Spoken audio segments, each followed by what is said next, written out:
Je suis opposé au souhait du président de la République de reconnaître comme ça, sans condition, l'État palestinien. Je crois que ce n'est pas le moment, les conditions ne sont pas remplies et par conséquent, je m'oppose à cette décision qui sera annoncée lundi à New York. Comme toujours, il y a une part d'émotion, il y a une part de calcul politique, il ne faut pas non plus rêver, et puis il y a une part d'inconscience, j'allais presque dire d'insouciance. Le président de la République croit qu'on lance un mouvement et que le mouvement entraîne le mouvement et que, ma foi, tous les États arabes vont suivre, qu'Israël va être heureux, que les Palestiniens seront contents.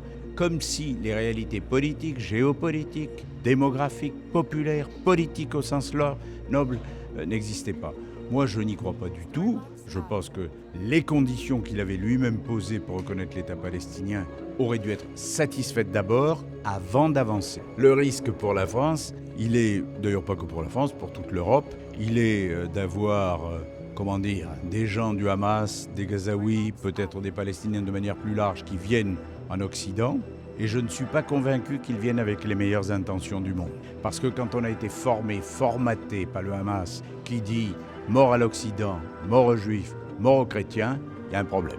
À l'ensemble des Français, je dirais, regardons en face la manière dont l'héritage judéo-chrétien qui est celui de l'Europe est aujourd'hui menacé. Parce que cette menace, elle est non seulement identitaire, elle est culturelle, elle est démographique bien sûr, mais elle est au sens profond de qu'est-ce que l'on veut faire de l'Europe, de la France, qu'est-ce qu'est notre avenir dans ce milieu-là.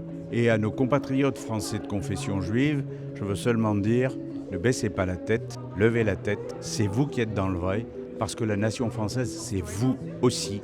Et ceux qui ne sont pas d'accord n'ont qu'à eux être traduits devant les tribunaux ou quitter le pays.